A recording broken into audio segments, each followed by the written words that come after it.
자, 채권의 강제 매입부터 볼게요. 유형자산의 취득과 관련해서 불가피하게 채권을 매입하는 경우에는 당해 채권의 매입 금액과 일반 기업 회계 기준에 따라 평가한 현지 가치와의 차액은 유형자산의 취득 원가에 산입하십시오. 이런 얘기를 하고 있는데 무슨 얘기냐면 여러분들이 나중에 차를 사보거나 집을 사면 사기 싫어도 어쩔 수 없이 채권을 사야 돼요. 왜? 사라니까. 그래서 갖고 있지는 않죠. 곧바로 채권을 샀다가 어느 정도의 비용을 지불하고 그 얼마 빠진 금액으로 다시 받게 돼요. 그러니까 이제 이런 거지. 자, 차를 샀는데 차의 원가는 100만 원짜리예요. 그러면 자, 차량 운반구라고 할 거고 100만 원이고 그 다음에 5개월 할부로 샀으니까 외상이죠. 상거래 아니니까 미지급금 이렇게 하면 돼. 100만 원.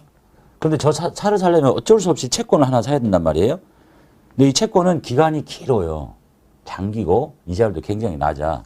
그래서 여기로 말하면 이 채권이 액면은 지금 15만 원짜리인데 이것의 채권의 액면은 15만 원짜리고 뭐 매년 이자를 언제 몇 프로를 주는지 모르겠지만 낮은 이자를 꼬박꼬박 해서 뭐 10년, 20년짜리야. 이건 이제 현재 가치로 다 이 받을 돈을 모두 다 환산하면 이게 지금 액면보다 훨씬 작단 말이에요. 그것이 이제 일반 기업 회계 기준에 의해서 평가한 현재 가치가 10만 원짜리인 거야. 그러니까 내가 이 채권을 그냥 순수하게 투자 목적으로 사면 10만 원 주고 살 수 있는데 이 차를 사기 때문에 어쩔 수 없이 이 채권을 액면에 더 비싸게 주고 사는 경우가 있어요. 그러면 이제 어떻게 할 거냐. 채권을 샀는데 이 채권을 취득한 목적에 따라서 뭐 단기 매매증권, 매도 가능증권 이렇게 할 수 있겠죠. 단기 매매증권으로 분류한대요. 이제 단기 매매증권으로 분류를 하는데 기억나시죠? 단기 매매증권의 취득 원가는 뭘로 하기로 했어요? 공정가치로 적어야 돼. 공정가치가 10만 원이라고 그랬거든요. 그런데 채권을 어쩔 수 없이 15만 원 주고 사야 되거든. 현금으로 15만 원. 15만 원이면 15만 원 적었으면 좋겠는데 저거를 공정가치로 적게 되어 있기 때문에 여기는 공정가치로 적어야 돼요. 그럼 나머지를 어떻게 할 거냐는 얘기지 이제. 추가로 더 주니 5만 원. 어떻게 하라는 거야? 저 차를 사기 위해서 어쩔 수 없이 발생하는 손실로 보는 거야. 그래서 여기다가 이 5만 원을 여기다 더 하라는 거예요. 이렇게. 이해되셨죠? 여기를 돈 준 대로 적으라 그랬으면 좋겠는데 단기 매매증권의 취득 원가는 공정가치란 말이야. 공정가치는 10만 원짜리인데 어쩔 수 없이 15만 원 주고 샀어. 왜? 차를 사려면 어쩔 수 없으니까. 내가 사고 싶어 산 게 아니야. 그래서 이 5만 원을 요의 차이죠. 이제 이 5만 원의 차이를 유형자산을 취득하기 위해서 어쩔 수 없이 발생하는 직접 관련된 원가라고 보고 좀 위에다 더하십시오라고 하는 거예요. 이해되셨죠? 이게 이제 채권의 강제 매입이에요. 그 다음에 구건물 철거 볼게요. 건물 철거가 있는데 구건물 철거는 이제 종류가 두 가지인데 하나는 남의 것을 취득하는 거죠. 이렇게 이렇게 남의 건물인데 쓰러지는 건물을 이렇게 사서 이걸 싹 쓸어버리고 여기다 새 건물을 지을 것이 한 가지가 있고 이거 오래된 건물이긴 한데 이건 자기 거야. 자기가 갖고 있는 것을 싹 쓸어버리고 새로 짓는 방법 이렇게 있네요. 자 이제 기존 건물이 있는 토지를 구입해서 철거한 후에 건물을 신축하는 거라면 이렇게 기존 건물이 있는 이 구건물을 철거하고 이렇게 하는 거라면 이 경우는 토지와 건물을 일괄적으로 구입한 것이 아니다. 이 얘기는 뭐냐면 그냥 만약에 진짜 정상적인 건물을 사다 그냥 써요. 그럼 여기가 땅도 있고 건물도 있는데 이걸 땅 얼마짜리 건물 얼마짜리 이렇게 안 하고 보통은 저 건물 얼마입니까? 뭐 10억 이렇게 살 거 아니에요? 근데 10억이라고 돈을 줬어. 근데 차변에 적어야 될 이름이 뭐야? 건물도 있고 토지도 있잖아. 그럼 이거 어떻게 적을 거냐? 상대적인 시장 가치로 안분 계산합니다. 10억을 줬는데 뭐 보통은 뭐 시장 가치가 얘가 5억이고 얘가 5억인데 딱 10억 주고 사지는 않을 것 같고요. 좀 더 비싸게 팔 수도 있고 더 싸게 살 수도 있고 8억 주고 샀다 칩시다. 싸게. 상대방이 뭐 급하면 싸게 팔 수도 있으니까요. 그 8억을 5대5 이렇게 쪼개라는 거야. 이게 이제 상대적 시장 가치로 안분 계산하는 거예요. 왜냐하면 돈을 동시에 한꺼번에 주니까. 근데 지금 이 경우는 내가 지금 땅은 사기는 하는데 토지를 사긴 했는데 이 건물을 들어가 살 게 아니잖아. 철거할 거야. 그러니까 이때는 뭐만 산 것이 되냐? 토지만 산 것이 된다라는 얘기를 하고 있는 거예요. 왜냐하면 이걸 쓸어버릴 거니까. 그래서 안분 계산할 필요 없이 다 토지다 이런 얘기예요. 이해되셨죠? 자, 그런데 이때 기존 건물을 철거하는 데 관련된 비용이 들어요. 이걸 철거하는 데 비용이 들어. 철거비가. 이걸 어떻게 처리할 거냐? 철거비가 왜 들겠어요? 이 자산을 취득한 목적, 장소, 상태에 이르게까지 발생한 게 다 원가에 더해야 되잖아. 그러니까 이제 이거 두 개를 돈 주고 샀는데 건물을 안 쓸 거니까 다 토지인데 집을 지으려고 산 거니까 이게 집을 지을 수 있는 상태가 되려면 뭘 해야 되겠어요? 일단 철거를 해야지. 철거하면 바로 지을 수 있나? 측량도 하고 땅도 다지고 이렇게 하는 데까지 들어간 모든 돈. 그 다음에 이제 건물을 지으려면 삽질하기 시작하겠죠. 그 직전까지 들어간 모든 돈은 다 토지가 돼야 된다는 얘기예요. 그래서 철거비도 토지의 원가에 더하는 거예요. 비용이 아니라. 철거를 해줘야 건물을 지을 수 있는 거니까. 그래서 이때 기존 건물의 철거와 관련된 비용이 생기면 그 건물의 부산물을 판매해서 수취한 금액은 차감한 금액은 토지 원가. 즉 이런 거예요. 철거비가 뭐 1,000만 원 들었어요. 이거는 원가에 더해야 돼. 근데 철거다 하다 보니까 부산물이 나와. 뭐 고철 덩어리. 그걸 내다 팔아서 받을 수 있는 돈이 100이야. 그리고 그 100은 빼야 되겠죠. 그래서 900만 원만큼만 자산의 원가에 더 늘려라 하고 하는 얘기예요. 자, 그 경우가 하나 있고, 그 다음에 한편 이번에는 건물을 신축하기 위해서 자기가 쓰고 있는 건물을 철거해요. 이 경우에 자기 건물을 자기가 철거해. 그럼 이제 뭐겠어요? 건물은 장부에서 제거시키고 토지는 뭐 제거시킬 필요가 없죠. 제거시키고 이때도 철거비가 들 거야. 이 철거비는 어떻게 하느냐? 똑같아요. 저 자산을 취득한 목적, 장소, 상태에 이르게까지 하기 위해서 철거를 했기 때문에 이거는 철거비로 처리하는 게 아니라 그냥 지금 우리 자격시험에서는 원래는 유형자산 처분 손실이라는 명칭을 쓰는 것보다는 더 정확한 명칭은 손상차손인데 시험에서는 손상차손이라고 처리하는 말이 없으면 그냥 유형자산 처분 손실 이렇게 처리하시면 돼요. 읽어볼게요.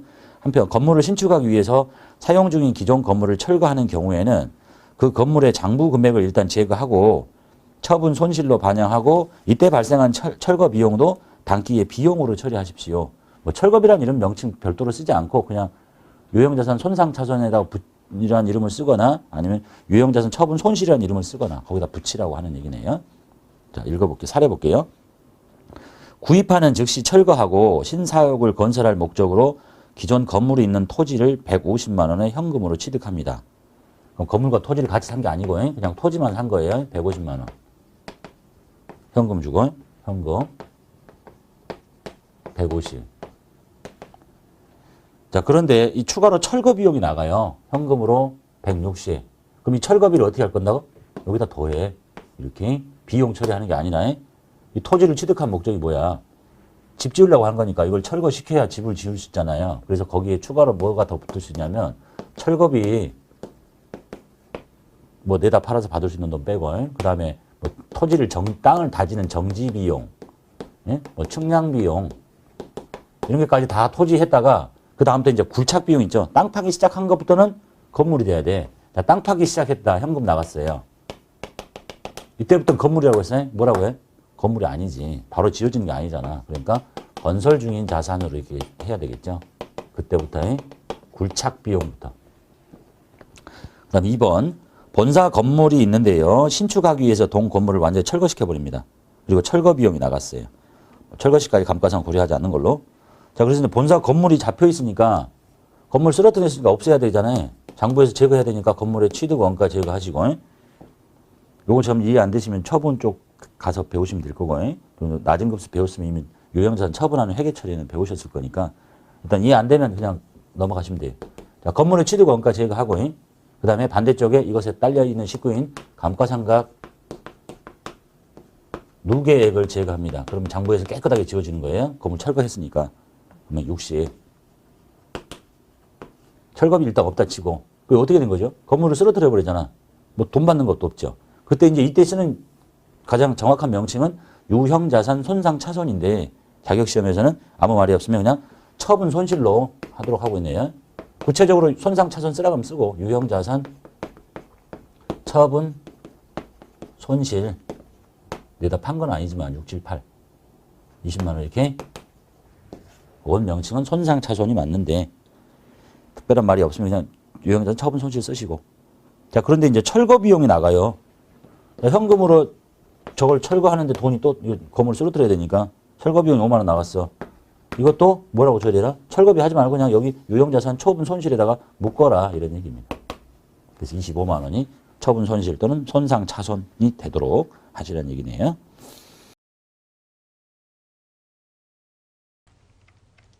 11번 현대자동차로부터 업무용 승용차를 구입하는 과정에서 취득해야 하는 공채를 액면가 20만원짜리인데 구입합니다. 단 이 공채의 현재 가치는 16만원밖에 하지 않고 회사는 이거를 단기 매매증권으로 처리하겠대요. 차변의 단기 매매증권의 취득 원가는 요 돈 준 게 아니라 공정가치예요. 16만원. 그런데 돈이 현금으로 20만원 나가니까 그 벌어진 차이를 뭐라고 해야 되느냐. 저 차를 취득하기 위해서 어쩔 수 없이 사야 되는 채권이었기 때문에 차량 운반구의 원가로 가산하시면 되겠네요. 12번 업무용 승용차를 구입하면서 다음과 같은 금액을 구매 대행회사에 전액 현금으로 지급했습니다. 차량 구입 시 필수적으로 매입해야 되는 지역개발 채권을 만기까지 보유하기로 했습니다. 차를 취득했죠. 차량 운반구는 원래 1850일 텐데 취득세를 붙여야 되겠죠. 그러면 1900일 거고 이 지역개발 채권의 금액은 뭐 현재 가치와의 차액 이런 게 없네요. 그리고 이 만기까지 보유하겠대. 만기 엄청나게 길죠. 만기 투자자산 쪽에 있는 만기 보유 증권이라고 하시면 되겠네요. 투자자산 쪽이에요. 금액은 50. 현재 가치와 차이가 있으면 그걸 여기다 더할 텐데 현재 가치와의 차액을 알려주지 않았기 때문에 그냥 요 금액밖에 칠 수가 없겠죠. 합쳐서 모두 현금으로 지급했대요. 1950만원. 13번 대전에 제2공장을 신축하기 위해서 건물이 세워져 있는 토지를 800만원에 삽니다. 공장을 짓기 위해서 건물이 세워져 있는 토지를 샀으니까 결국은 토지만 샀다는 얘기겠죠. 그리고 800인데 건물의 철거 비용이 100 들었고 토지 정지 비용도 들었어요. 모두 다 토지의 원가에 다 하시면 되겠죠. 그럼 980만원짜리. 돈은 당좌수표 발행했고 얘도 당좌수표 발행했고 모두 다 당좌 예금의 감소로 처리하시면 되겠네요. 14번 태안에 공장을 신축하기 위해서 무사상사로부터 건물이 있는 부지를 구입하고 건물을 철거했습니다. 모두 다 토지만 산 것이 되겠죠. 건물이 있는 부지를 구입비로 5천만원에 일괄 구입한 후에 대금은 신한은행으로부터 3년짜리 대출을 받아서 지불했습니다. 그리고 이 건물의 철거 비용 들었고 토지 정지 비용은 당좌수표를 발행했고 그 차변에 토지가 5천짜리에다가 철거 비용, 정지 비용 합친 620, 5,620만원짜리 토지가 되는 거고 그 다음에 돈을 주는데 대출을 받아서 줬죠. 그러니까 차입금이라는 부채를 만들어서 결제를 했다는 얘기네요. 근데 기간이 3년짜리야. 그러니까 장기 차입금을 만들어서 부채를 만들어 주시면 되겠고 그 다음에 거래처 거래 되겠죠. 신한은행. 이게 5천짜리 대출 받아서 갚았다. 그리고 철거 비용과 정지 비용은 당좌수표를 발행했다. 당좌 예금의 감소.